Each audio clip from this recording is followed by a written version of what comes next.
Assalamualaikum warahmatullahi wabarakatuh. Waalaikumsalam.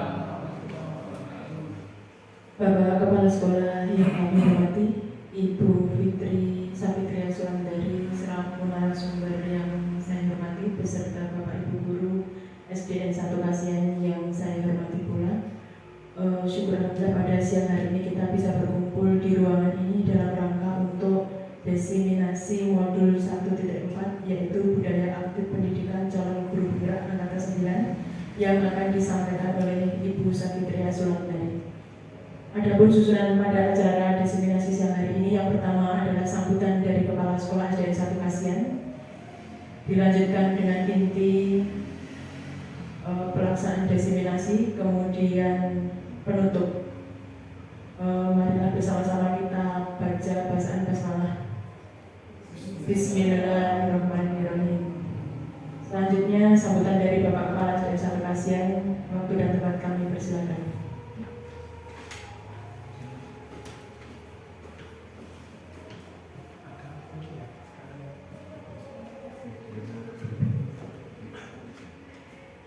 Bismillahirrahmanirrahim. Assalamualaikum warahmatullahi wabarakatuh.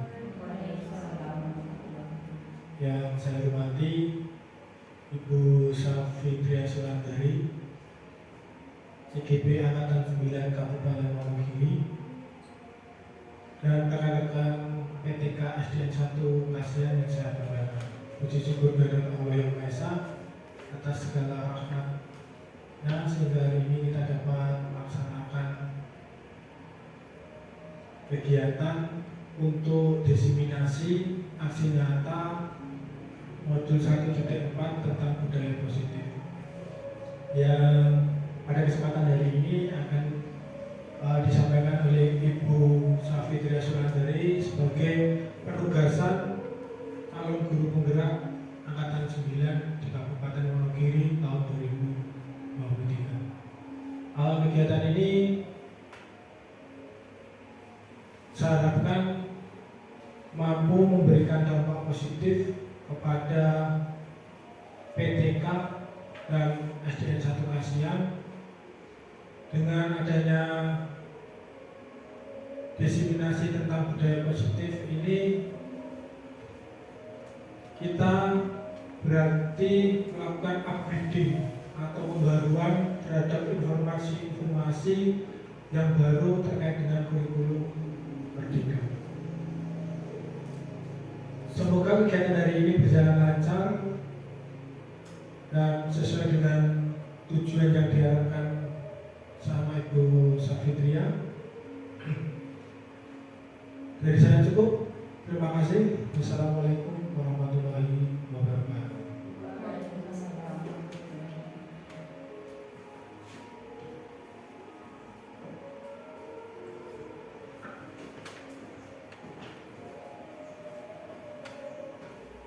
Demikian tadi kata sambutan yang telah disampaikan oleh Bapak Kepala SDN 1 Kasihan. Acara berikutnya inti kepada Ibu Safitria Sulandari, kami persilakan.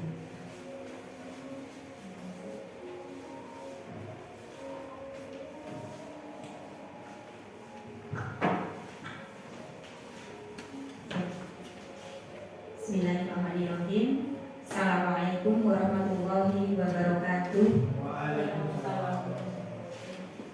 Bapak Kepala SD Negeri 1 Kasihan yang saya hormati, Bapak Ibu Guru serta staf karyawan SD Negeri 1 Kasihan yang saya hormati. Pertama-tama marilah kita senantiasa memanjatkan puji syukur pada Allah Subhanahu wa Ta'ala yang telah memberikan banyak kenikmatan kepada kita semua, sehingga pada siang hari ini kita semua bisa berkumpul di ruangan ini dalam rangka penyebaran pemahaman budaya positif modul 1.4 pendidikan calon guru penggerak angkatan 9 Kabupaten Wonogiri yang saat ini sedang saya laksanakan. Yang kedua, selawat dan salam marilah senantiasa kita haturkan kepada junjungan kita Rasulullah Shallallahu Alaihi Wasallam, karena atas risalah beliaulah sampai saat ini kita masih bisa menikmati indahnya iman dan Islam. Bapak dan sekalian, sebelumnya saya mengaturkan banyak-banyak terima kasih atas waktu yang telah panjenengan berikan kepada saya, yang dimana Bapak dan Ibu memenuhi undangan saya untuk melaksanakan ketugasan ini. Meskipun di tengah-tengah kesibukan kita yang sangat padat, yang saya harapkan kegiatan ini nanti bisa berjalan dengan baik dan selanjutnya bisa memberikan dampak yang positif bagi kita semua, serta semoga bisa semakin menjadikan sekolah kita ini nanti menjadi semakin maju ke depannya. Baik Bapak Ibu sekalian, ini akan langsung saja saya sampaikan materi yang akan saya berikan itu ada beberapa nih. Ini adalah topik materi yang sudah saya pelajari selama saya menempuh pendidikan di calon guru penggerak angkatan 9 ini. Jadi ada 7 poin yang akan saya sampaikan dan semoga nanti ini bisa memberikan kemanfaatan gitu ya. Jika kita sudah mempelajari materi ini, harapannya nanti kita bisa menerapkan baik di dalam kelas kita ataupun di sekolah kita secara umum. Untuk selanjutnya langsung saja, selamat datang Mbak Sena, terima kasih. Selanjutnya langsung saja ke yang pertama nih. Nah sebelumnya saya akan memberikan pertanyaan pemantik. Jadi ada 2 pertanyaan yang saya minta Bapak Ibu menjawabnya ya sebelum kita masuk ke materi. Pertanyaan pertama itu adalah pemberian hukuman dengan hal positif seperti membaca atau membersihkan halaman sekolah itu dapat meningkatkan disiplin anak. Nah, menurut pendapat Bapak dan Ibu itu bagaimana? Dijawab saja dengan jawaban singkat, ya atau tidak, dengan menuliskan di kertas post-it ini. Kalau yang sudah nanti ditempelkan ke papan tulis mawon. Itu untuk pertanyaan yang pertama. Kemudian yang pertanyaan kedua, pemberian penghargaan itu dapat meningkatkan motivasi belajar anak. Nah itu kalau menurut Bapak dan Ibu bagaimana? Jadi sekali lagi Bapak dan Ibu bisa memberikan jawaban dengan menuliskan iya atau tidak. Untuk pertanyaan 1 dan 2.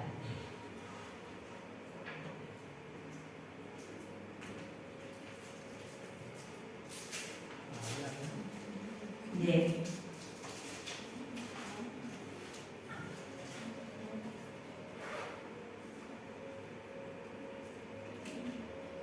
Kalau sudah ditempelkan di papan tulis mawon ya.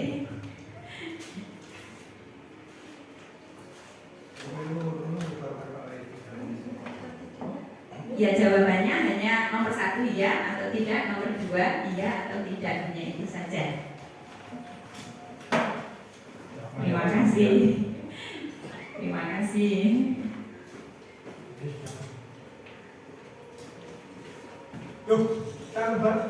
Salah loh.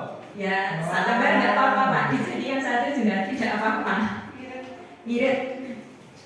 Ya mau dah. Amin. Ya. Terima kasih Pak Wi. Terima kasih Bapak dan Ibu sekalian. Ini pertanyaan pemantik nih. Baik, terima kasih karena semuanya sudah menjawab. Ini akan kita cek bersama-sama nih. Dari Pak Wi. Pak Wi untuk pertanyaan pertama jawabannya apa Pak? Iya.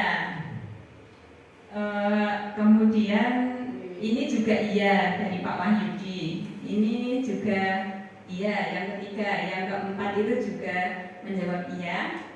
Kemudian ini dari Pak Amil nggih? Bukan, Bukan. Ini Bu Eri ya, jawabannya juga iya. Kemudian Pak Amil jawabannya juga iya. Kemudian untuk pertanyaan kedua, memberi penghargaan dapat meningkatkan motivasi belajar anak. Ini kalau saya lihat jawaban di post-it yang tertempel ini semuanya menjawab iya, ya. Iya, ini nomor 2 iya, nomor 2 iya, ini iya. Pak Amil juga iya. Oke, Bapak dan Ibu, dari dua pertanyaan ini sebenarnya ketika kita menjawab iya atau tidak, itu tidak ada jawaban yang keliru Bapak dan Ibu, dan tidak ada jawaban yang benar. Jadi masing-masing boleh menjawab iya atau tidak, begitu nggih? Baik, saya lanjutkan. Nah, ini materi yang pertama, ini adalah perubahan paradigma belajar. Nah, dari kegiatan ini nanti saya meminta Bapak dan Ibu bisa berpasangan, begitu ya. Ada A dan B, gitu. Nanti akan saya bagikan. Oh iya, kertas post-it-nya masih nggih? Nah, seperti yang tertulis di depan, ini Bapak dan Ibu bisa menyobek, atau ini sudah dalam bentuk kotak-kotak itu kan nggak apa-apa ya, nggak perlu disobek. Kemudian tuliskan benda atau sesuatu yang sangat berharga menurut Bapak dan Ibu. Jadi silakan dituliskan. Kemudian letakkan di salah satu tangan Bapak dan Ibu. Setelah diletakkan, silakan digenggam. Ya, kertasnya setelah diletakkan di tangan itu silakan digenggam dengan sekuat tenaga sampai membentuk kepalan. Oke. Selanjutnya nanti teman di sebelah Bapak dan Ibu itu silahkan mencoba dengan sekuat tenaga itu meminta kepala tangan Bapak dan Ibu itu untuk dibuka.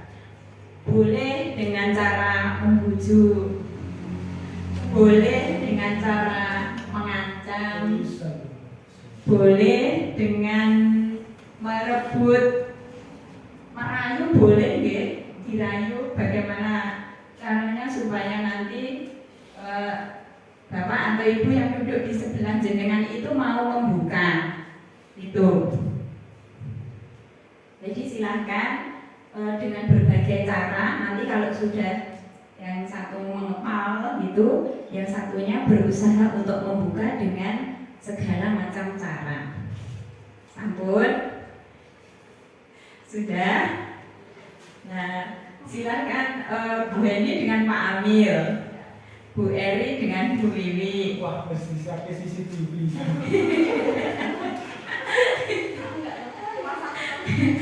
Ya, Pak Wi dengan Pak Wahyudi itu saya ada pasangannya sama saya boleh itu. Dengan saya boleh gitu ya. Nah, ya gitu kan. Terus yang satu berusaha membuka Bu Eri yang boleh ya bukan? Boleh. Nanti gantian. Kan sama-sama membuka. Terus nanti sama-sama berusaha membuka. Iya. Tapi kalau tidak dipraktekkan satu aja nggak apa-apa. Nah itu. Nah. Buka Pak Wi. Nah. Aku jualan Pak. Oh iya, silakan Pak Wahyudi berpasangannya dengan Pak Kepala, dengan Pak Wi. Monggo, nggak apa-apa berganti pasangan untuk membuka kepala tangan dari pasangan tempat duduknya. Bu weeks. Bisa nggak? Dengan sekuat tenaga. Oh, ternyata tidak boleh, tidak bisa. Bu Eni nggak berani yang membuka. Baik. Ini boleh nggak buka? Isinya apa ini?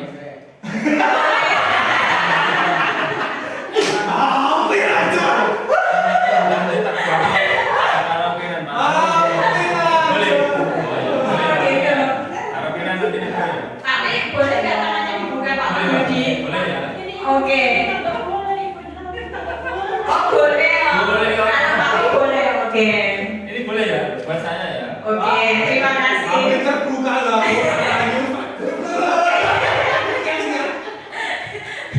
Baik. Terima kasih. Baik. Terima kasih Bapak dan Ibu. Terima kasih ya. Nah, pertanyaannya apa yang terjadi begitu ya? Ketika salah satu dari Bapak dan Ibu itu mengepalkan tangan dengan sekuat tenaga, kemudian salah satu dari Bapak dan Ibu itu berusaha untuk membukanya dengan segala daya upaya. Tadi ada dua aksi ya. Yang pertama mengizinkan dari Pak Wi tadi. Yang kedua, iya, meskipun dengan kekerasan dipaksa dengan rupa, ternyata Bu Wiwi itu mempertahankannya juga kekeh gitu ya, nggak boleh apapun yang terjadi itu nggak boleh. Iya. Oke. Baik, terima kasih Bapak dan Ibu. Ada dua kejadian ya. Nah, baik. Oke. Nah, ini ya dari peristiwa ini tadi kita akan menuju ke sini. Perubahan paradigma teori kontrol atau teori pilihan atau ilusi kontrol.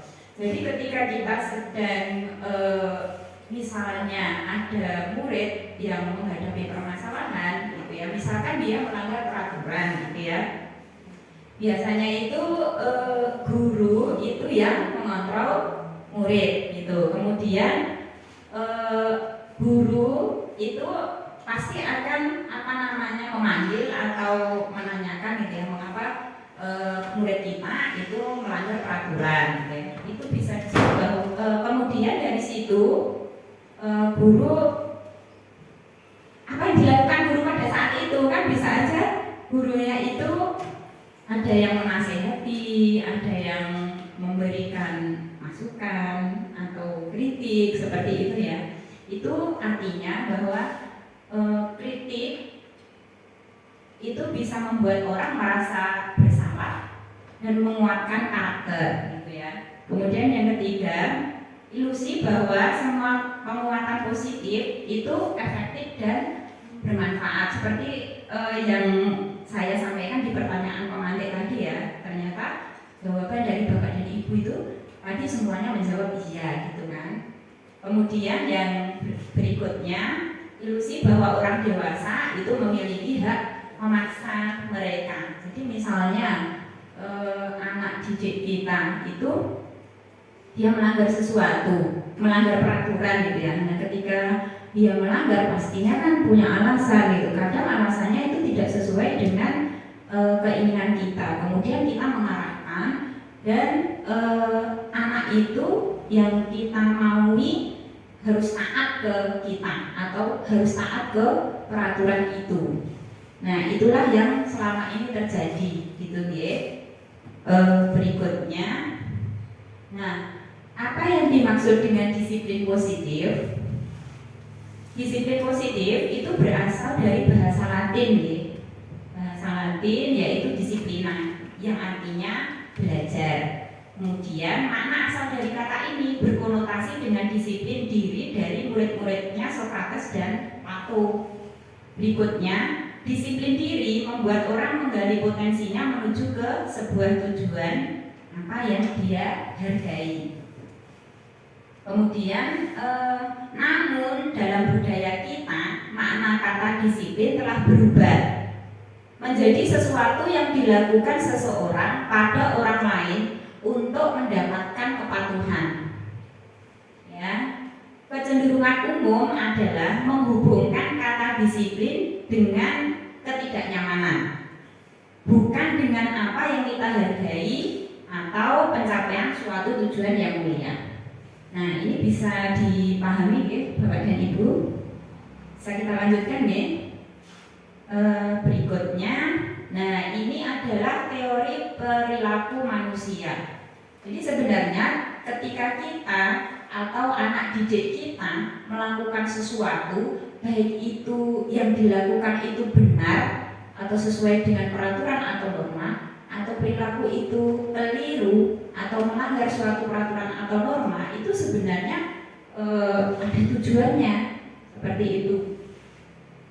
Nah, menurut teori perilaku manusia, yang pertama, untuk menghindari ketidaknyamanan atau hukuman.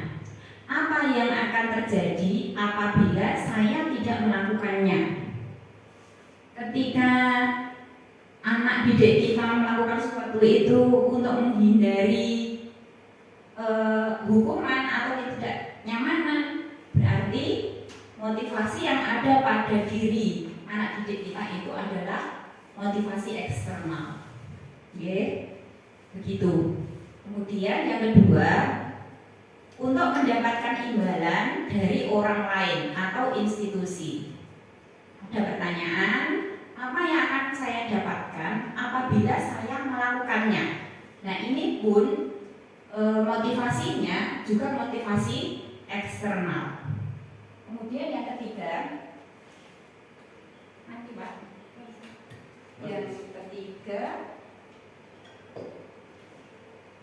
yang ketiga itu untuk menghargai diri sendiri, ya. Jadi ketika untuk menghargai diri sendiri ini ketika ada pertanyaan, saya akan menjadi orang yang seperti apabila saya melakukannya. Nah, ini motivasinya adalah motivasi internal. Kalau kita atau anak didik kita itu sudah seperti yang nomor 3 ini, berarti tujuan untuk menegakkan disiplin positif itu sudah tercapai, seperti itu. Nah, ini adalah nilai-nilai tentang kebajikan universal. Nah, nilai-nilai kebajikan ini adalah sifat-sifat positif manusia yang merupakan tujuan mulia yang ingin dicapai setiap individu. Nah, nilai-nilai tersebut bersifat universal, lintas bahasa, suku bangsa, agama, ataupun latar belakang. Nah, setiap perilaku atau perbuatan itu memiliki tujuan. Ini menurut Dr. William Glasser pada teori kontrol. Kemudian berikutnya, dengan mengaitkan nilai-nilai kebajikan yang diyakini, maka motivasi intrinsiknya akan terbangun sehingga menggerakkan motivasi dari dalam untuk mencapai tujuan mulia yang diinginkan. Nah, ini menurut Diana Gosek ya. Kemudian yang ketiga, nilai-nilai kebajikan yang ingin dicapai oleh setiap anak Indonesia itu kita kenal dengan profil pelajar Pancasila. Yang kita semua sudah tahu, yang pertama itu beriman dan bertakwa kepada Tuhan Yang Maha Esa dan berakhlak mulia. Kemudian yang kedua, mandiri. Yang ketiga, bernalar kritis. Yang keempat, berkebinekaan global. Yang kelima, bergotong royong. Dan yang keenam adalah kreatif. Nah, ini adalah nilai-nilai kebajikan yang ingin dicapai setiap anak Indonesia, yang sekali lagi kita kenal dengan profil pelajar Pancasila. Berikutnya, nah ini Bapak dan Ibu, ini ada bentuk program kebajikan atau apresiasi yang bisa kita berikan kepada anak didik kita ketika mereka melakukan sesuatu, gitu ya. Ketika mereka melakukan sesuatu, apakah yang mereka lakukan itu sudah sesuai dengan norma ataukah belum gitu. Nah, dalam memberikan apresiasi atau pengakuan itu kita perlu mengingat beberapa hal. Gitu, nggih. Yang pertama, kita memberikan dukungan secara khusus. Ya. Kemudian yang kedua, kita beri pengakuan secara pribadi. Kemudian yang ketiga, kita beri pengakuan kepada semua murid. Ini kita bisa melakukan secara bergantian.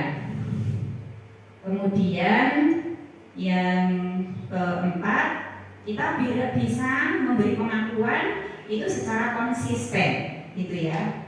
Yang keempat, nah ini yang paling penting ya, fokus pada proses. Nah, ini adalah bentuk program kebajikan atau apresiasi yang bisa kita berikan kepada murid-murid kita. Sampai di sini dulu, barangkali ada yang mau menyampaikan sesuatu. Tidak ada? Pak Wi? Tidak. Baik, terima kasih. Berarti saya lanjutkan ya. Macet. Relaxkan Mbak, minta tolong.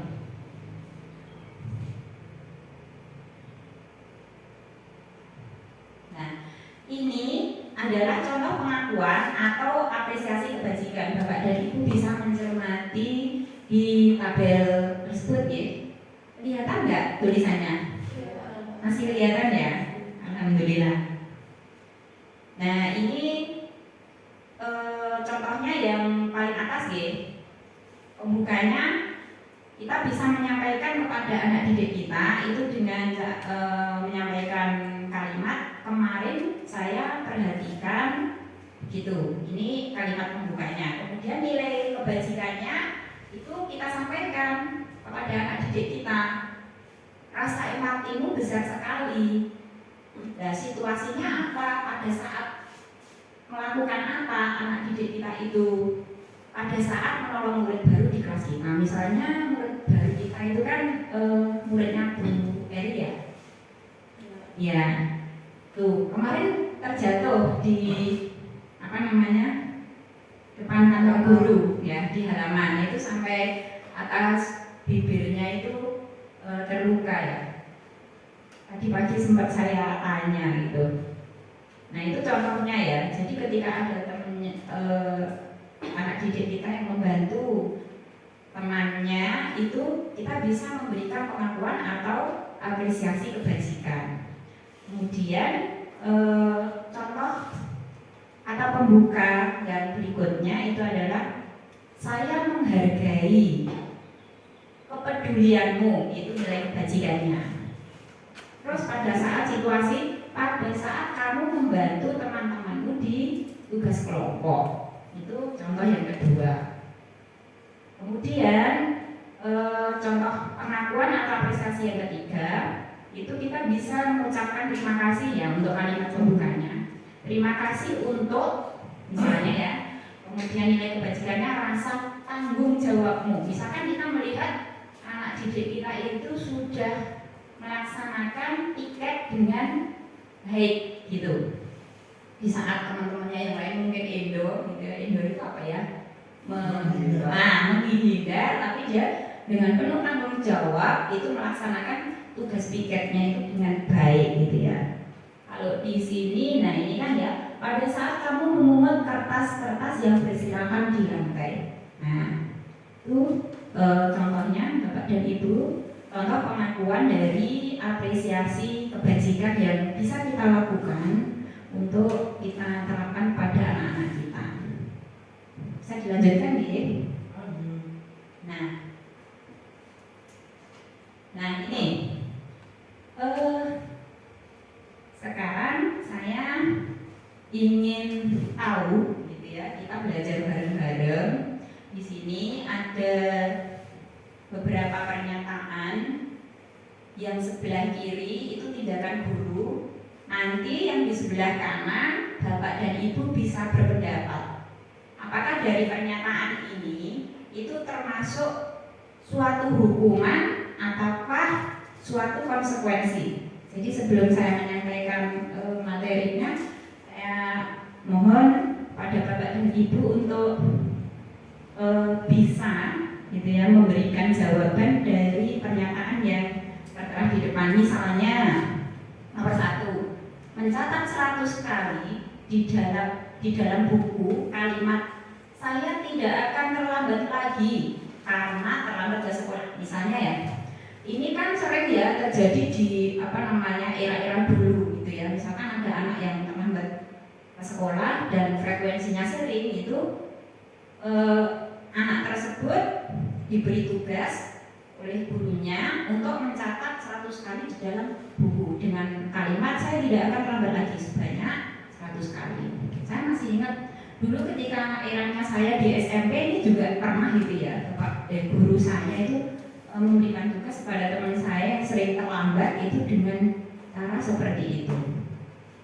Nah, ini ada 1, 2, 3, 4, 5, 6. Ada 6 pernyataan nggih. Nah, silahkan Bapak Ibu memberikan pendapatnya di kertas yang tadi. Masih ada sisa ya Bu ya? Nah, silahkan Bapak dan Ibu memilih apakah pernyataan itu hukuman ataukah konsekuensi. Ada 6 nggih.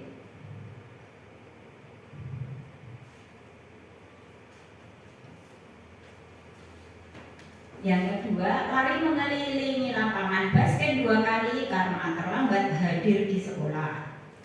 Ini itu hukuman ataukah konsekuensi? Boleh pikir Pak. Aku sama memiliki.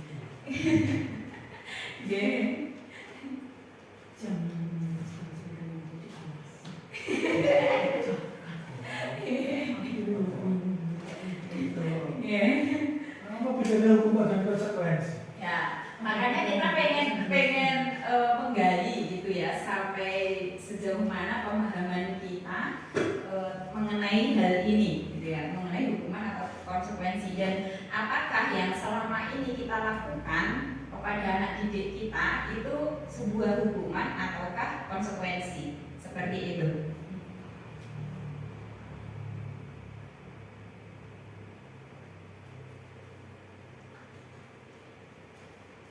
Butuh bantuan, Pak?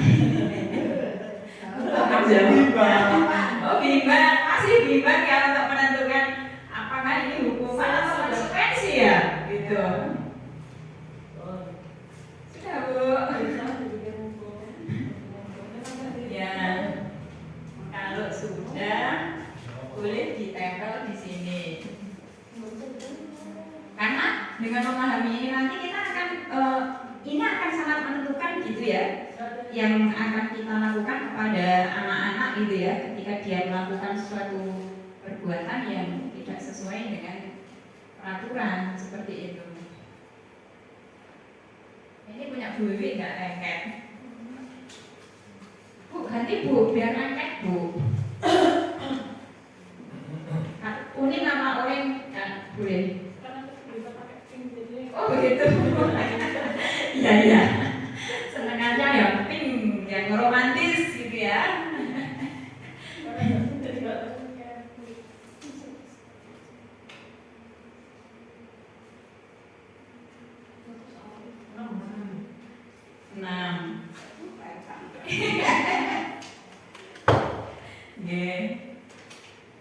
Bu Sena ribuan kayaknya, oh sudah luar biasa. Saya tempelkan nggih. Ini punya Bu Sena. Kelihatan? Apa ya jawabannya?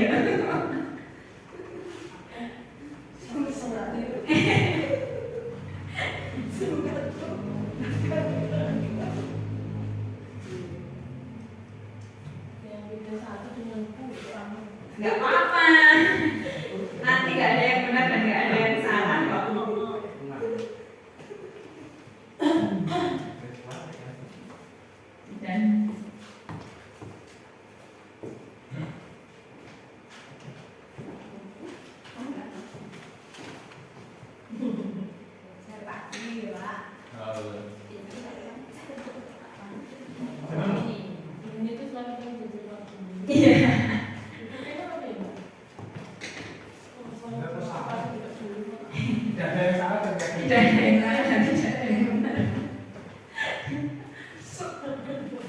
Kakek jeneng iki sapa iki?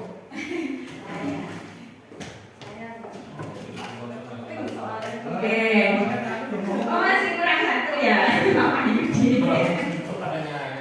Namanya Gosda. Oke, menunggu satu lagi ya. Oke. Bisa Bu ngomong? Oke. Oke. Baik. Kita akan ngecek ya. Ngecek bersama-sama. Apa beda ya, Mas? Oke, nggak kelihatan Pak. Baik. Ini langsung pada kuncinya atau langsung kuncinya? Kuncinya aja. Kalau menurut ini nomor 1 ini Bu Sela hukuman, Bu Eri hukuman, nomor yang ini siapa ya? Bu Wiwi hukuman, Pak Wahyudi konsekuensi, Pak Uli konsekuensi, Bu Heni konsekuensi, yang Pak Amil hukuman. Bener nggak ya? Lari mengelilingi lapangan basket 2 kali hadir karena terlambat hadir. Rata-rata jawabannya nomor 2 konsekuensi, nomor ini Bu Eri hukuman, ini Bu Wiwi hukuman, Pak Wi konsekuensi, Pak Wahyudi konsekuensi, Bu Heni hukuman, Pak Amil hukuman. Ya baik. Kemudian diminta untuk push up 15 kali karena tidak menggunakan masker ke sekolah. Rata-rata ini nomor 3 Zela hukuman, Bu Eri konsekuensi. Beda-beda. Pak Wi konsekuensi, Pak Wah konsekuensi, Bu Heni hukuman, Pak Amil hukuman. Ini biasanya Pak Amil ini yang mau praktekkan kayak gini nih sama Pak Wahyudi. Panggil apa jawabannya Pak Amil? Hukuman. Yang menggantikan kertas tugas teman yang telah dicoret-coret. Bu Sela nomor berapa tadi? 1, 2, 3, 4. Nomor 4 konsekuensi, Bu Eri konsekuensi, terus Bu Wi konsekuensi, terus Pak Wi hukuman, Bu Heni konsekuensi, Pak Amil konsekuensi, Pak Wah hukuman. Membersihkan teman di meja tulis karena tersenggol pada saat belajar. Jawabannya Bu Sela konsekuensi, Pak Wi hukuman, Pak Wah hukuman. Terus ini nomor 5 Bu Heni konsekuensi, Pak Amil konsekuensi, Pak Wahyudi hukuman, Bu Eri konsekuensi. Yang terakhir tadi mengelilingi lapangan basket 2 kali karena terlambat 10 menit. Ini hukuman Bu Sela, terus Bu Wi hukuman, terus ini Pak Wi konsekuensi, Bu Heni hukuman, Pak Amil konsekuensi, Bu Eri hukuman. Ya ini Pak Wahyudi konsekuensi. Mari kita lihat skornya. Nanti berapa ya masing-masing dapatnya? Ini jawabannya berapa? 100. Itu kunci dari mana? Kuncinya. Kunci ini jadi dia ya. Soalnya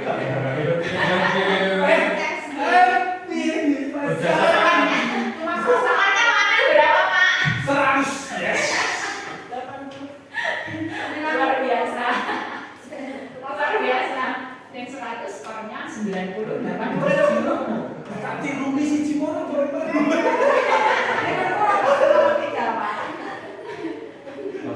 Konsekuensi loh, Pak. Konsekuensi bayar ya.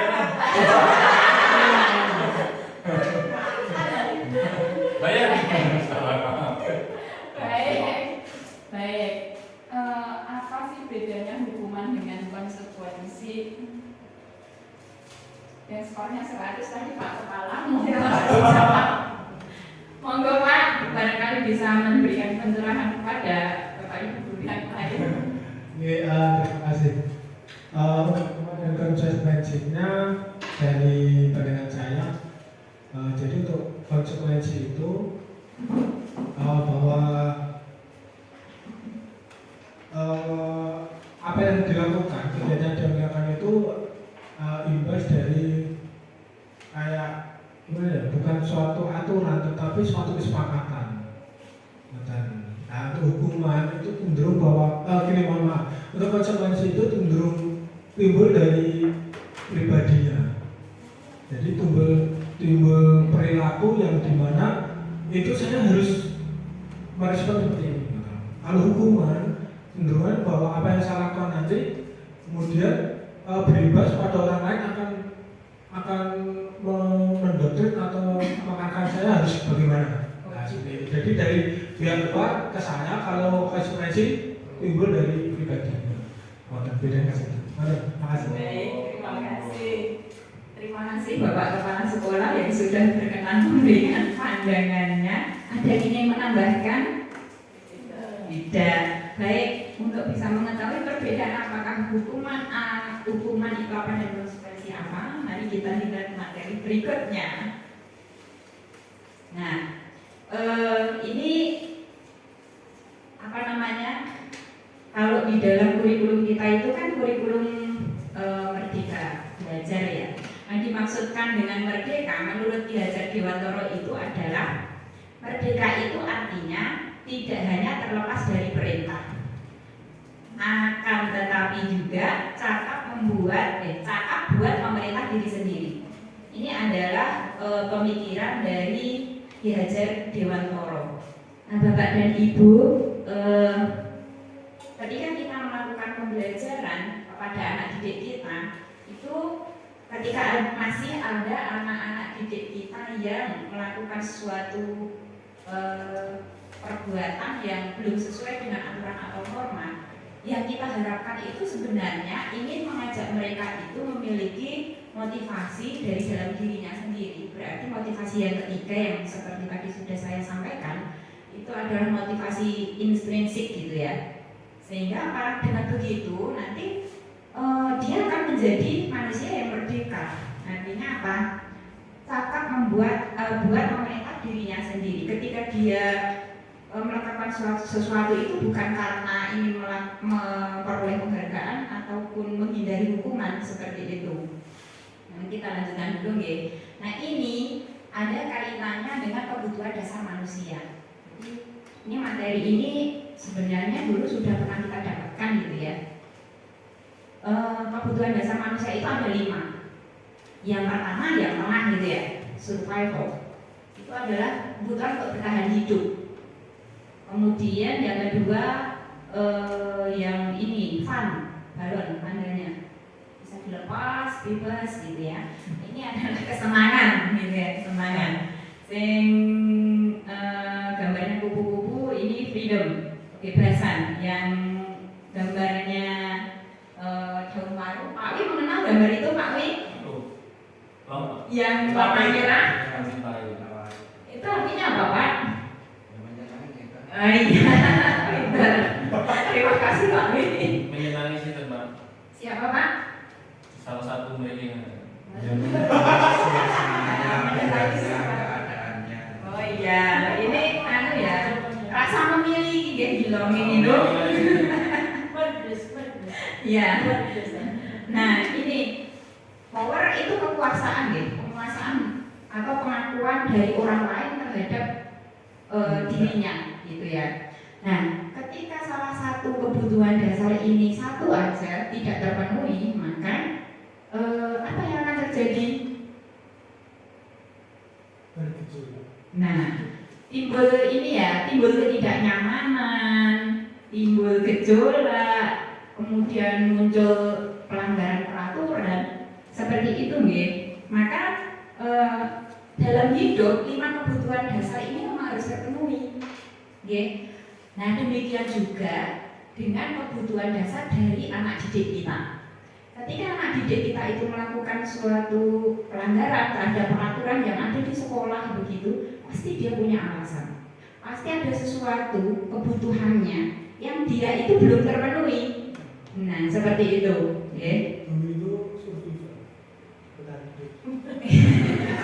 Ya contohnya, nampaknya ini Pak Kepala sangat berusaha sekali dengan murid kita Dwi ya, sehingga beliau mencontohkan Dwi. Bagaimana Bu Eri? Iya. Iya. Iya, betul sekali. Seperti kejadian yang ada pada anak didik kita itu ya, kita sudah tahu gitu ya. Jadi ada satu kasus ya, peserta didik kita itu mungkin dari kelima kebutuhan dasar manusia ini hampir masuk. Satu, yang pertama bebas dari belonging, sayang, rasa cinta kasih sayang itu dari situ dia juga membutuhkan. Kemudian juga dia butuh survivalnya, bertahan hidupnya, dia juga butuh. Jadi saat saya mendapatkan saat ini merefresh materi itu, jadi saat kita menemui masalah di kelas dan kita lihat itu 5 ini bagian dasar. Nah, di kebutuhan mana dia yang tidak tercapai, dia akan mencari itu di sekolah. Saat di rumah nggak dapat, di sekolah. Yang paling susah itu saat saya butuh kasih sayang, lah itu nantinya di rumah nggak dapat kasih sayang, agak susah mencarinya. Tapi contoh nggak ada. Maksudnya ini contoh ya, biar ganti. Jadi anak-anak itu saat melakukan suatu tindakan itu, saat kita melihat kebutuhan mereka, maka dia punya alasan kenapa anak itu melakukan hal tersebut. Iya. Intinya gitu. Ya, Pak. Baik. Terima kasih, luar biasa sekali apa yang disampaikan oleh Bapak Kepala Sekolah begitu ya. Demikian Bapak dan Ibu, jadi apa yang menimpa anak didik kita spesial gitu ya, muridnya Bu Eri gitu ya, yang kesehariannya kita sudah mendapati dia seperti itu.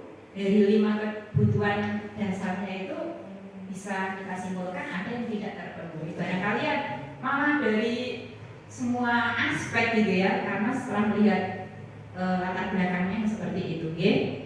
Maka sebisa mungkin kita membantu sesuai dengan tupoksi kita sebagai seorang guru di sekolah, supaya apa, paling tidak dia itu bisa memenuhi kebutuhan dasarnya ini. Kalaupun tidak bisa terpenuhi 100%, ya kita membantu bisa mendekati gitu lah, ketika di rumah tidak bisa dipenuhi. Jadi minimal gini, Ibu, maaf teman-teman ya. Jadi saat muncul suatu hal di siswa kita, maka kita harus berpikirnya bahwa anak itu sebenarnya ada apa sih? Nah, berpikirnya harus positif ke situ, jangan terus langsung didoktrin bahwa itu salah atau itu nggak benar. Harus digali kenapa anak itu melakukan hal tersebut. Nah, kemudian diruntut mungkin di sekolah ada apa, atau di rumah ada apa, kemudian di lingkungan masyarakat seperti apa, dan kita mengedukasi sedikit-sedikit untuk memenuhi kebutuhan dasarnya dia yang 5 itu. Insya Allah kalau itu 5-5-nya terpenuhi atau mendekati terpenuhi, maka tidak akan muncul permasalahan. Bahkan bisa potensinya bisa bisa dimaksimalkan. Kadang kita tuh ada anak ngapain, ini yang paling bahaya itu justru saya lihatnya kalau di tingkat SD atau SMP itu yang beda, saya itu dipower kekuasaan. Saat anak itu butuh kekuasaan karena di rumah terbiasa disuruh-suruh anak-anak. Saya pengen punya kekuasaan, jangan muncul akhirnya dilampiaskan ke teman-temannya di kelas. Nah itu justru ada sedikit berbahaya di power. Mana? Monggo Ibu. Ya. Monggo. Satu hal yang saya beda dengan Pak Amir. Pak Amir itu kalau membaca power langsung itu adalah sebuah kekuasaan gitu. Tapi kalau saya kok malah enggak nih. Power itu adalah sebuah kekuatan. Jadi anak-anak itu perlu dia dipancing agar dia itu bisa memiliki sebuah power, bisa memiliki sebuah kekuatan, sehingga dia itu mampu muncul, punya keberanian untuk muncul karena dia merasa aku bisa gitu. Itu sedikit perbedaan saya dengan Pak Amir mungkin. Materi. Baik, terima kasih kepada Bu Wiwi yang sudah melengkapi gitu ya pandangan dari Pak Amil tadi ya. Untuk kebutuhan dasar power ini kan penguasaan ya. Ini artinya itu pengakuan atas sesuatu yang dia miliki gitu ya. Jadi ketika anak-anak kita memberikan action yang dalam tanda kutip ya belum sesuai gitu, itu sebenarnya sedang ini mencari perhatian kita supaya ketika mendapatkan perhatian itu kemudian kita menengok ke dia, memperhatikan dia dengan sepenuh hati. Eksistensi dia itu butuh diakui meskipun sering gitu ya kita mendapati anak-anak itu masih belum pas ketika kebutuhan dasar dari penguasaan ini, ketika mereka butuhnya ini belum terpenuhi, kemudian yang action yang mereka munculkan itu belum pas atau belum sesuai dengan aturan atau norma. Nah, semoga saja kita Bapak Ibu guru sekalian yang ada di SD Negeri 1 Kasihan ini nanti bisa memfasilitasi gitu ya. Karena memang ada beberapa anak yang spesial gitu ya. Mulai dari kelasnya Bu Eri, kelas 2, kelas 4 itu hampir di semua kelas ada gitu ya karena berbagai macam latar belakang gitu. Semoga saja nanti kita bisa paling tidak bisa ini ya membantu mereka supaya kebutuhan dasar mereka terpenuhi. Baik, ini saya lanjutkan ya. Nah, ini adalah tabel 5 posisi kontrol gitu ya. Ketika anak-anak kita, anak didik kita melakukan suatu yang belum sesuai dengan aturan atau norma, kelihatan nggak Bapak dan Ibu ini tulisannya? Kalau dari belakang masih kelihatan ya? Kalau masih kelihatan, silahkan dicermati dulu ya, dicermati dulu. Mulai dari yang sebelah kiri ini motivasi ya. Nah, yang ini motivasi. Terus ini adalah identitas gagal atau kontrol dari luar. Kemudian yang ini adalah identitas berhasil atau sukses. Ini kontrol dari luar juga. Terus yang ini adalah identitas berhasil atau sukses. Ini kontrol diri. Nah, Bapak dan Ibu, nanti silahkan Bapak dan Ibu ketika sudah selesai membaca, kemudian mencermati apa yang tertera dalam tabel ini, mari kita melakukan refleksi, gitu ya. Selama kita menjalankan tugas kita sebagai seorang guru atau sebagai seorang pendidik, itu ada di posisi yang manakah? Kalau yang ini guru berbuat, ini contohnya ya, yang penghukum itu menghardik, menunjuk-nunjuk, menyakiti, menyindir. Terus kemudian kalau posisinya sebagai pembuat orang merasa bersalah, ini yang guru lakukan itu adalah berceramah dan mengatakan seharusnya titik. Ibu kecewa atau bapak kecewa, gitu ya. Terus kemudian kalau kita berposisi sebagai teman, itu kita bisa membuatkan alasan-alasan untuk muridnya. Ya. Kalau yang ini tuh mengharapkan imbalan atau ketergantungan pada orang lain. Ini kalau posisi kita sebagai teman. Terus kalau posisinya sebagai pemantau, itu contohnya menghitung dan mengukur. Kalau yang sebagai manajer itu mengajukan pertanyaan-pertanyaan. Nah, Bapak dan Ibu silahkan mencermati dengan cermat, secermat-cermatnya nggih. Nah, kalau sudah, nanti mari kita berefleksi. Selama ini itu posisi kita ada di mana gitu.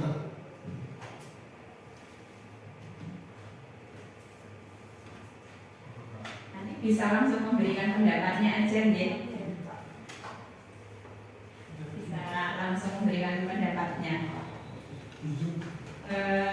Barangkali ada yang ingin memberikan pendapat.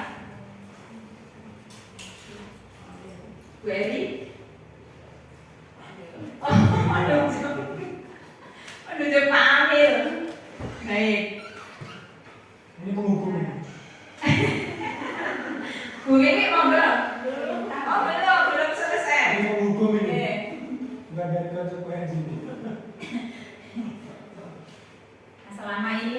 sebagai apa gitu terhadap anak didik kita gitu ya. Guru berhasil itu tulisannya bukan kepala sekolah berhasil, bukan jadi guru itu terus benar. Enggak. Oh, mama Bu Eri. Bu Eri. Oh, belum. Oke. Pahamin dulu boleh gitu ya.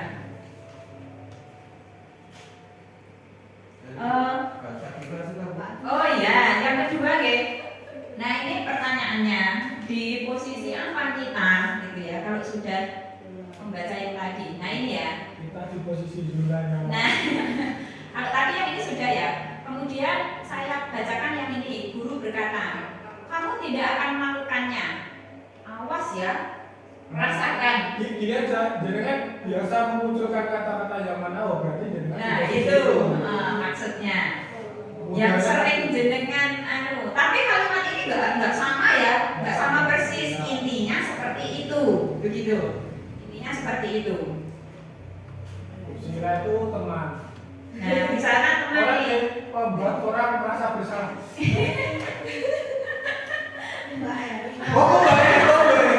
Oh, yang menilai temannya itu. kalau saya teman Mengancam dalam arti untuk menghambat supaya tidak bertindak pada periode berikutnya. ya itu Kemudian Oke. yang menasihati ada nggak itu? Nah silakan diperhatikan, ada nggak Pak? kalau nggak ada buat lu sendiri, Pak. Pertanyaan yang bagus ya dari Pak Wi. Mari kita sama-sama mencermati. Pak Wi tadi tanya, ini ada nggak sih yang masuk kategori menasihati itu? Menasihati. Yang mana? Di atas sendiri.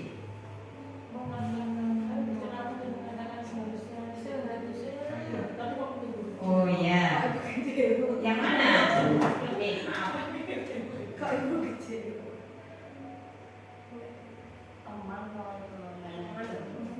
Oh, Bu Eri sebagai teman atau manajer? Oke, Bu Eri sudah bisa menjawab. Tepuk tangan buat Bu Eri.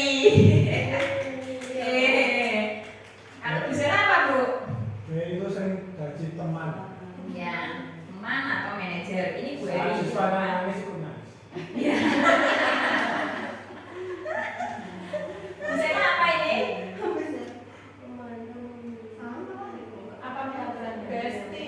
Besti ya. Bu Eri lebih posisikan diri sebagai besti. Boleh gitu ya. Ya kan kita pengen tahu posisi kita itu di 5 posisi kontrol itu di mana gitu. Biar nanti kita bisa memperbaiki gitu ya. Teman, ada yang menjadi teman tadi Bu Eri. Kalau Bu Suna apa ini? Ada 5. Jadi ini membuat orang merasa bersalah. Oh. Kita serata saja ya. Apa itu peraturannya? Oh itu berarti apa coba peraturannya itu? Iya mana masuknya? Maaf. Mana Bu Wiwi? Apa? Oh ini ya. Nah ini Bu Wiwi yang ini. Satu kesalahan begitu ditanyakan aja. Aslinya gimana? Oh gitu. Berarti Bu Wiwi yang ini ya. Berarti posisinya Bu Wiwi itu sebagai pemantau. Ketika yang muncul pertanyaan yang ini, apa peraturannya? Ketika ada anak didik yang salah itu ditanya, kembalikan ke peraturan gitu ya. Dia nggak paham, nah itu peraturannya. Oh gitu, ternyata dia nggak paham peraturannya sehingga melakukan kesalahan. Kalau Bu Sela, yang mana ini? Manajer Bu? Manajer, oke luar biasa. Biasanya gimana? Oh nggak bisa. Oh enggak Bu. Monggo. Oke, silakan duduk. Terima kasih atas kehadirannya. Bu. Langsung jawab. Langsung jawab. Bisa dimasukin. Nggih. Minimal tadi ya. Posisinya Bu Sela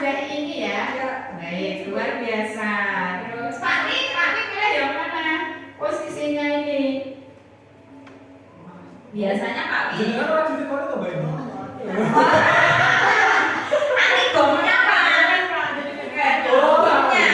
Kalau guru agama itu gongnya lihat dari sudut pandang yang ini ya. Betul, sesuai syariat gitu ya Bu. Sesuai dengan syariat dan hukum. Sekarang mari kita dengar pendapat dari Bapak Kepala Sekolah.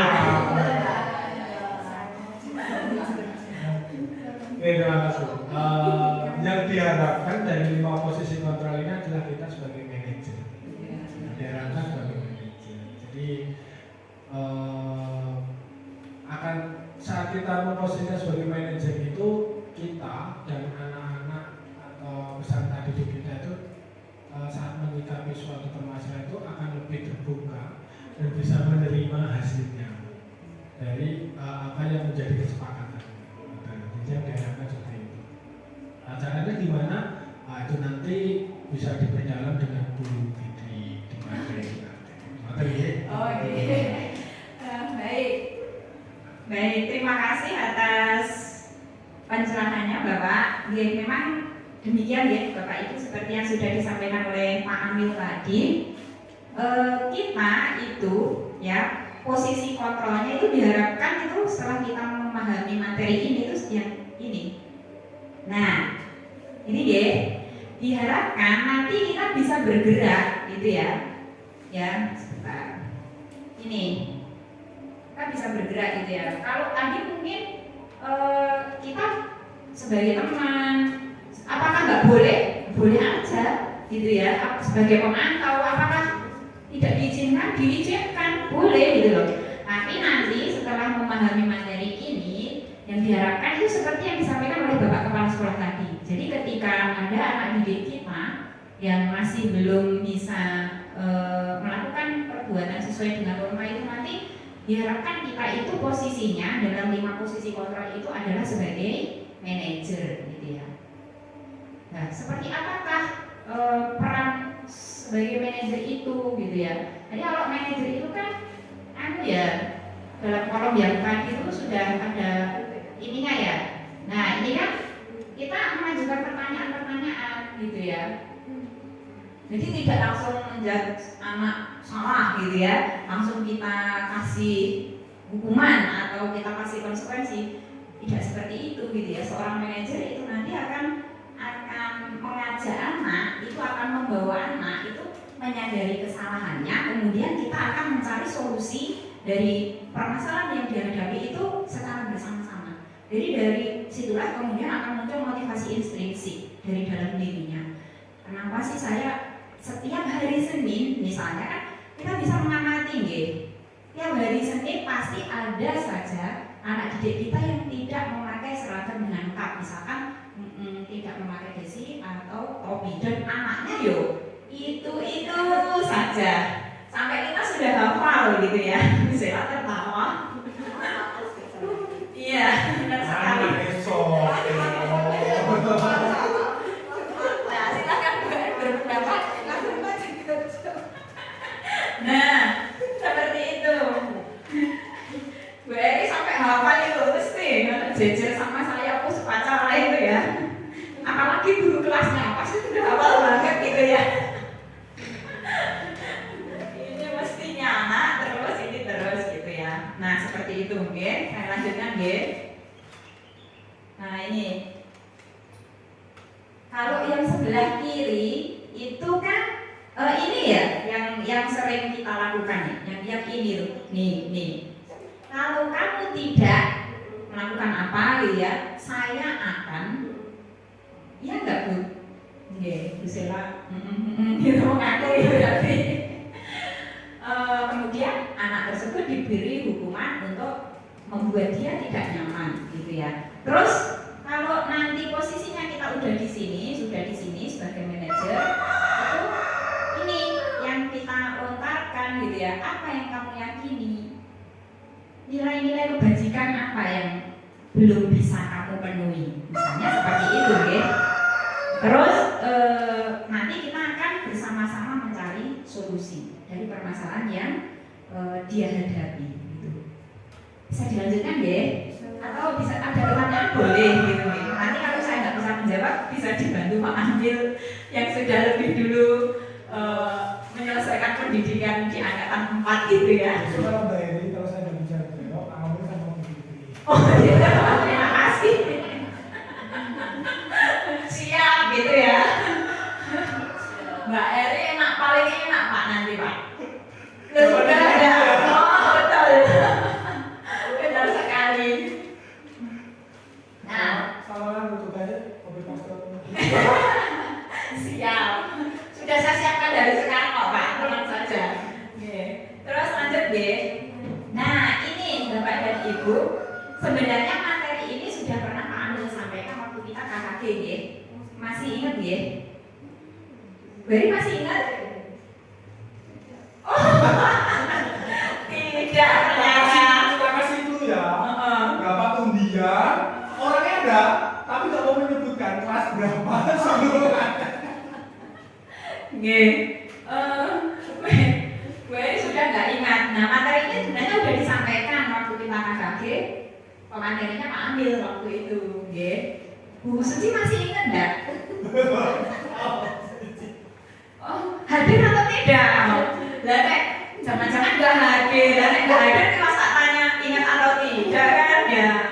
Nek Bu Sela sudah ya? Hadir juga ya waktu itu? Belum. Oh, belum. Oh, berarti waktu itu Bu Suci udah hadir, Bu Eri, terus Bu Wiwi, Pak Wi gitu ya. Udah ya? Ada kan? Oh, itu nggaranya Bu Wiwi kok. Ya tapi saya pergi. Bu Eri di KKBPAI sudah pernah? Oh, sudah pernah. Baik, masih ingat Bu? Oh, baik. Baik, karena dulu mungkin karena memang belum secara ini ya Pak ya. Kita belum apa namanya, belum praktek gitu ya. Belum berdemonstrasinya kan belum dipraktekkan ya pada waktu itu ya. Saya itu lebih ke ada masalah. Saya cuma kemarin kan, jadi gini, kita lebih cepat belajar itu saat kita menghadapi suatu masalah, baru kita simpulkan garis benarnya yang itu dikibarkan dengan teori yang ada saat itu. Jadi saat itu materinya saya kemas seperti itu, bukan teori-teori gitu ya. Nah dulu kalau seingat saya itu Mbak Maghrib yang jadi urbanisnya, contohnya kan Mbak Maghrib. Kemudian sampai pulang itu saya masih ditahan sama guru senior yang ada di tempat Mbak Maghrib itu, diklarifikasi lagi, ditanyakan banyak-banyak sekali pulangnya. Beliau ingin tahu sebenarnya institusi itu seperti apa, karena di sekolah beliau itu juga ada peserta didik yang butuh ini penanganan, dan itu harus bagaimana. Oh ya, oke. Oke, baik, terima kasih Bapak dan Ibu. Meskipun ini sudah pernah disampaikan waktu kita KKG gitu ya, tidak ada salahnya kita mereview kembali gitu ya, supaya kita lebih bisa memahami, karena tadi jawabannya dari Bapak dan Ibu rata-rata lupa gitu ya, atau tidak ingat gitu ya. Baik, restitusi itu adalah proses menciptakan kondisi bagi murid untuk memperbaiki kesalahan mereka, sehingga mereka bisa kembali pada kelompok mereka dengan karakter yang lebih kuat. Restitusi juga merupakan proses kolaboratif yang mengajarkan pada murid untuk mencari solusi untuk masalah mereka dan membantu murid berpikir tentang orang seperti apa yang mereka ingin menjadi. Jadi ini tujuan mulia ya. Dan bagaimana mereka harus memperlakukan orang lain. Nah, ini adalah restitusi menurut Gosen. Saya lanjutkan. Nah, ini ya, ini adalah perbedaan antara restitusi, hukuman, dan konsekuensi yang tadi. Tadi kan saya sudah meminta pada Bapak dan Ibu untuk menentukan dari pernyataan 6 tadi ya, apakah itu termasuk hukuman ataukah konsekuensi. Nah, Bapak dan Ibu bisa mengecek gitu ya. Itu di tabel ini, ya.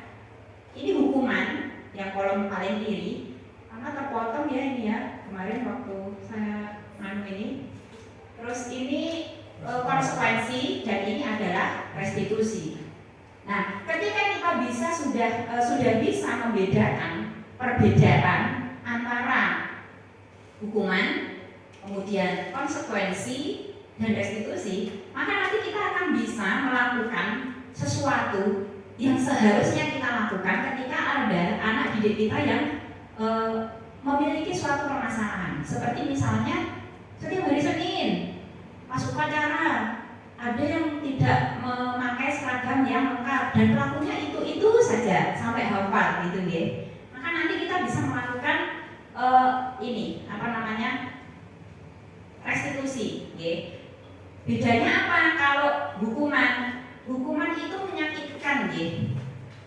Iya enggak? Hukuman itu menyakitkan ya. Terus kalau konsekuensi itu sesuatu harus terjadi. Terus kemudian kalau restitusi itu merupakan pilihan. Kemudian kalau hukuman itu akibatnya tidak nyaman untuk murid atau anak untuk jangka yang panjang. Nah ini yang tidak boleh terjadi, ya. Kemudian untuk yang konsekuensi tidak nyaman untuk anak atau murid untuk jangka pendek.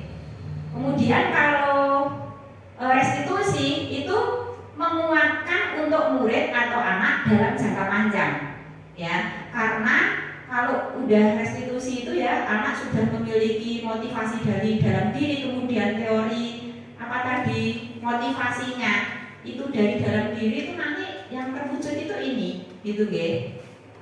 Kemudian ini dalam tanda kutip korban mendapatkan keadilan. Kalau menurut hukuman gitu ya.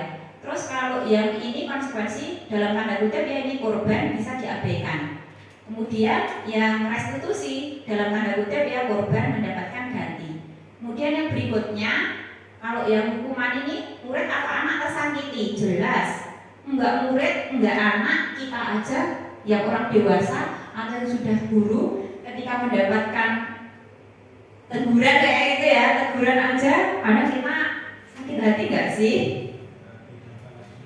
Pak Amir malah jawabnya sakit hati dan balas dendam. Ini bahaya ini ya.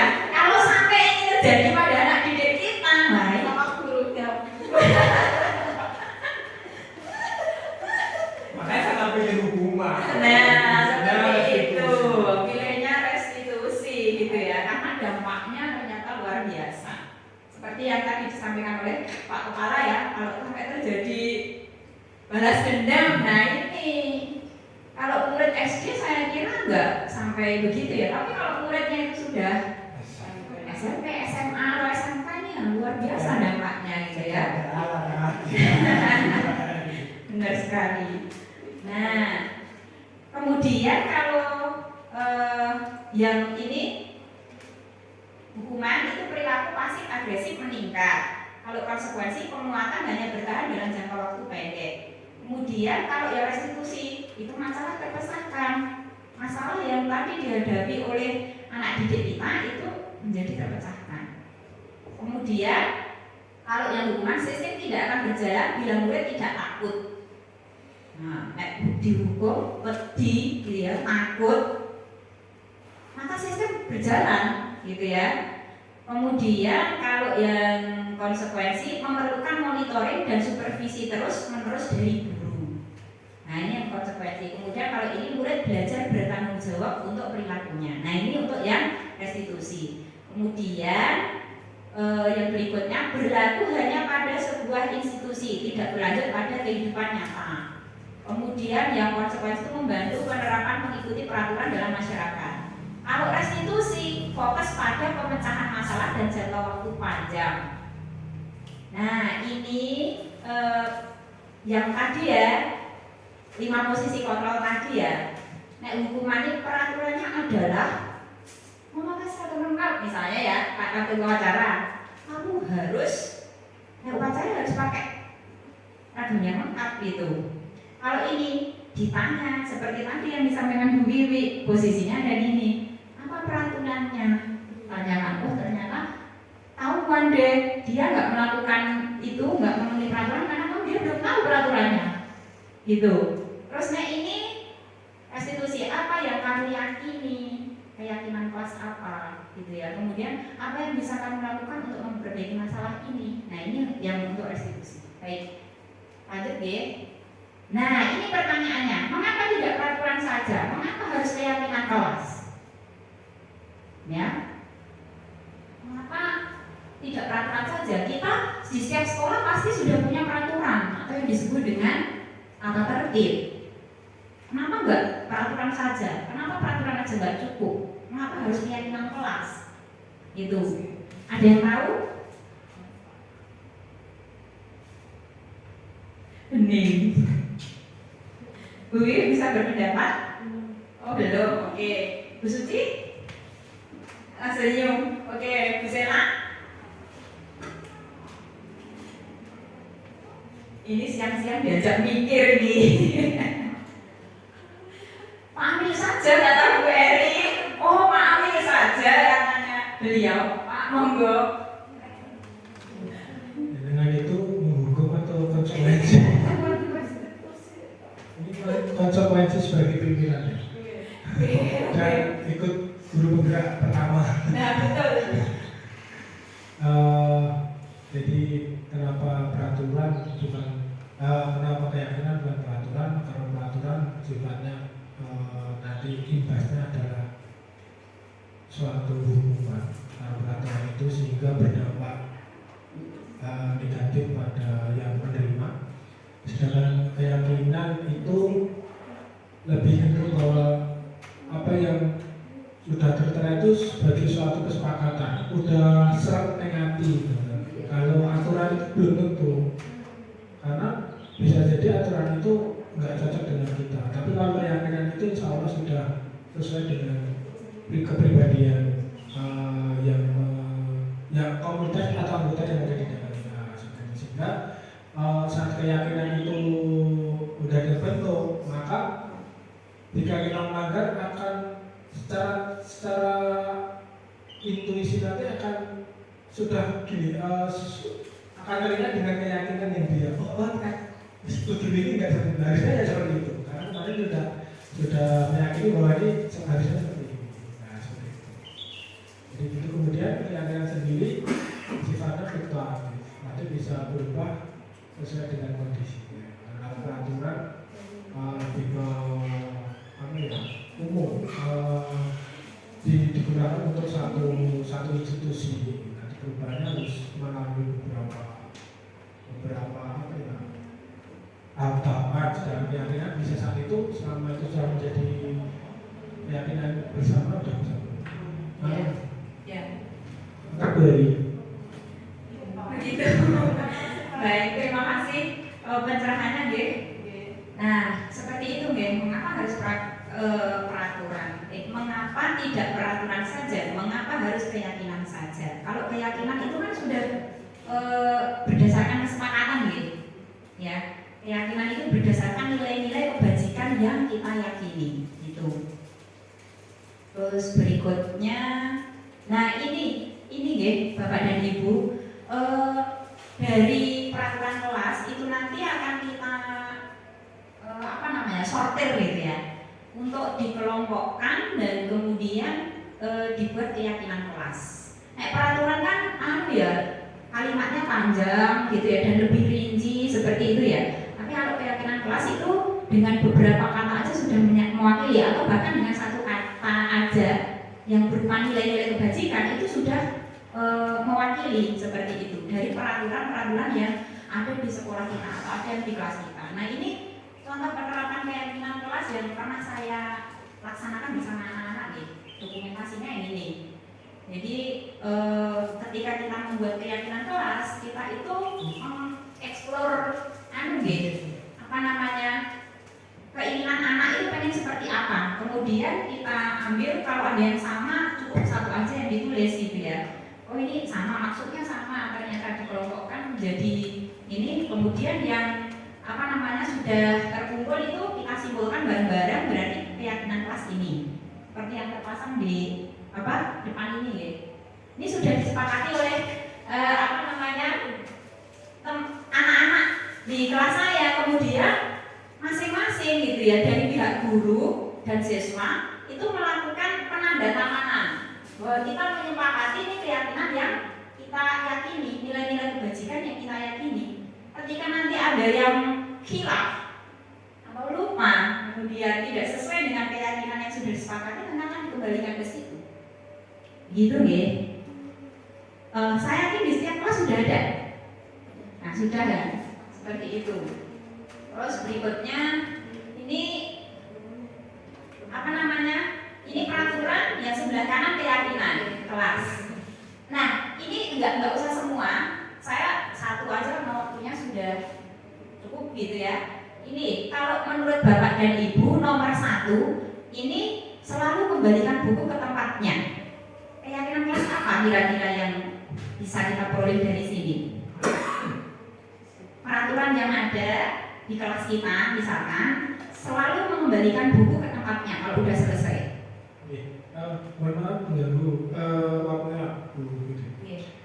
Jadi keyakinan kelas ini bukan kayak peraturan ya. Ini saya selalu kembalikan buku pada tempatnya. Karena saya masih menemui beberapa kelas itu yang dicantum, maksudnya keyakinan kelas, tapi yang dicantumkan masih peraturan. Iya benar. Kebanyakan masih seperti itu, gitu. Kalau keyakinan itu nilai-nilainya. Mungkin saya contoh aja yang pertama guys, selalu kembalikan buku pada tempatnya. Keyakinannya kelasnya apa? Tanggung jawab. Nah benar sekali. Jadi peserta didik harus bertanggung jawab. Keyakinan kelasnya gitu. Nah, keyakinan kelasnya seperti itu. Oke, jadi saya sudah satu ya. Ya. Cuma yang nanti yang lain kan. Oke. Nah seperti itu, nggih. Seperti yang disampaikan oleh Pak Kepala Sekolah tadi ya, memang seperti itu gitu ya. Dari keyakinan itu nanti kita bisa memeras gitu ya, menjadi keyakinan kelas. Dan keyakinan kelas itu adalah nilai-nilai kebajikan yang diyakini oleh semua penghuni kelas, tidak hanya murid, tapi juga kita sebagai guru. Itu sehingga makanya di akhir pembuatan keyakinan kelas itu harus ada ini sebagai bentuk kesepakatan. Kalau di kelas saya itu semuanya membubuhkan tanda tangannya sebagai bukti bahwa kita menyepakati keyakinan kelas yang sudah kita buat tadi. Ya, sehingga ketika nanti ada murid kita atau ada anak didik yang khilaf, itu bisa kita kembalikan ke keyakinan kelas yang sudah kita sepakati tadi. Seperti itu, nggih. Nah, ini next aja. Dilarang mengganggu orang lain. Berarti nilai keyakinannya apa? Nah, betul sekali, menghargai orang lain. Itu hadir di sekolah 15 menit sebelum pembelajaran dimulai. Berarti nilai keyakinannya apa? Disiplin. Dilarang melakukan kekerasan. Nilai keyakinannya apa? Terutama di kelas 1 nih. Masih ada beberapa. Kemarin Bu Eri sempat mengeluhkan, ada nggak Bu yang masih menggoda temannya sampai nangis gitu? Nah masih kan. Nah nanti dikembalikan aja Bu ke keyakinan kelas yang sudah dibuat. Berarti ini sudah paham nggih? Bisa dilanjutkan. Nah ini yang tadi apa namanya jawaban dari pernyataan ini nggih.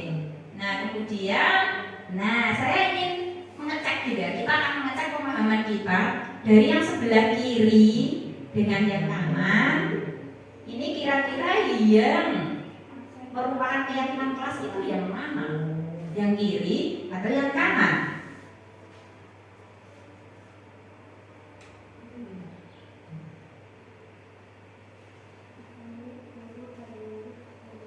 Yang kiri apa? Bacakan. Yang kiri ini ada tertulis seperti ini. Datang tepat waktu, mengucapkan salam, menjaga kebersihan sekolah, berdoa sebelum dan sesudah kegiatan, aktif dalam pembelajaran, tertib. Kemudian yang sebelah kanan, kami guru dan murid yang saling menyayangi. Kemudian kami murid yang semangat dalam belajar. Terus kami murid yang peduli dengan teman-teman. Yang keyakinan yang mana ini? Kanan apa kiri? Kanan. Kanan itu yang sini apa yang situ? Yang sini. Oke. Terima kasih Bapak dan Ibu. Alhamdulillah berarti sudah paham ya. Nanti tinggal diterapkan aja di kelas gitu. Terus berikutnya, nah ini ke segitiga restitusi. Materi terakhir nih. Ini nanti yang diharapkan ketika kita sudah memahami materi ini tentang segitiga restitusi ini, diharapkan nanti kita bisa menerapkannya, gitu ya. Yang pertama, ketika kita melaksanakan praktik segitiga restitusi itu adalah yang ini Bapak dan Ibu, menstabilkan identitas. Oke. Contohnya bagaimana? Contohnya dengan menggunakan kalimat yang ada di bawahnya. Oke. Setiap orang pasti pernah melakukan kesalahan, gitu ya. Kemudian atau kita bisa menyampaikan dengan kata-kata kamu bukan satu-satunya yang pernah melakukan ini. Nah, ini adalah menstabilkan identitas. Kemudian setelah menstabilkan identitas, tahapan berikutnya yang kedua itu adalah validasi kebutuhan. Seperti yang saya sampaikan tadi ya, ketika anak-anak itu melakukan sesuatu yang tidak sesuai dengan aturan dan norma sekalipun, pasti dia punya alasan, pasti dia punya tujuan. Nah, kita bisa menanyakan, kamu tentu punya alasan mengapa kamu melakukan itu. Atau kita bisa menanyakan, adakah cara yang lebih efektif untuk mendapatkan apa yang kamu butuhkan. Nah, kalau ini sudah kita laksanakan, kita kemudian ke tahapan yang ketiga dari segitiga restitusi, yaitu menanyakan keyakinan. Nilai-nilai apa yang telah kita sepakati? Seperti tadi ya, yang tidak memakai seragam tadi, nilai apa yang telah kita sepakati? Ya. Terus kamu ingin menjadi orang yang seperti apa? Nah, tahapannya seperti ini. Ya, lanjut ya. Nah, ini enggak. Terus ini sudah, contohnya sudah ya, sudah saya sampaikan. Yang menanyakan keyakinan ini, kemudian validasi kebutuhannya ini. Dah. Ini contoh penerapan segitiga restitusinya saya abadikan di YouTube. Ini harus saya sampaikan gitu ya. Karena sebagai penyebaran pemahaman dari modul 1.4 tentang budaya positif. Jadi nanti Bapak dan Ibu bisa mengakses untuk melihat praktik segitiga restitusinya di sini. Kalau yang keyakinan kelas kan tadi dokumentasinya sudah saya sampaikan, juga sudah saya tempelkan di sini. Nah, untuk yang ini contoh penerapan segitiga restitusinya, Bapak dan Ibu bisa melihat di YouTube yang tautannya sudah saya sampaikan. Begitu nih dari Bapak dan Ibu. Ada pertanyaan atau ada sesuatu yang ingin disampaikan? Cukup ya? Belum ya? Baik, Bapak dan Ibu. Nah, ini muaranya Bapak dan Ibu yang terakhir dari materi yang tadi sudah kita pelajari bersama-sama. Ini tentang disiplin positif, nanti muaranya itu seperti ini. Ada teori ini, teori kontrol, teori pilihan. Terus ini ada tidak bisa mengontrol orang lain. Tadi seperti ketika membuka tutup tadi ya, kepala tangan tadi. Terus yang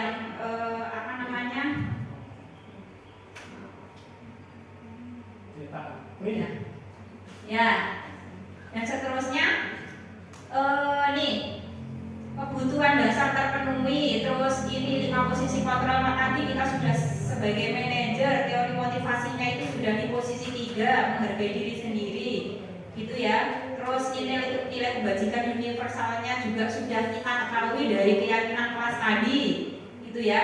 Nanti akan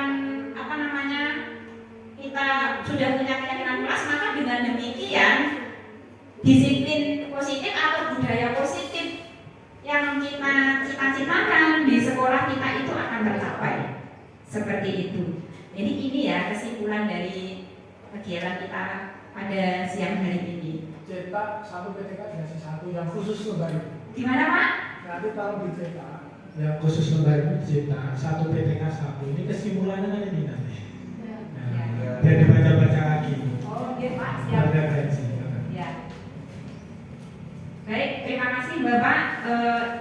Sesuai dengan arahan panjenengan, insya Allah nanti ini akan saya cetak, kemudian bisa kita bagikan ke Bapak Ibu guru yang lain supaya nanti bisa membaca ulang sehingga lebih memperdalam apa yang tadi sudah kita pelajari bersama-sama. Begitu nggih?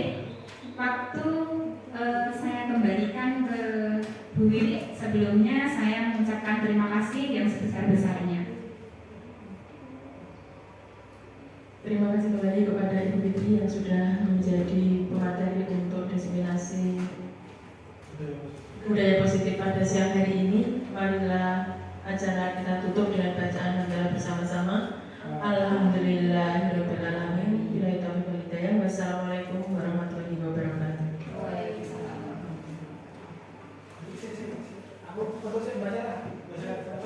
Oh, ini di stop dulu ya Pak, rekornya. Iya, bisa. Tadi masalah backgroundnya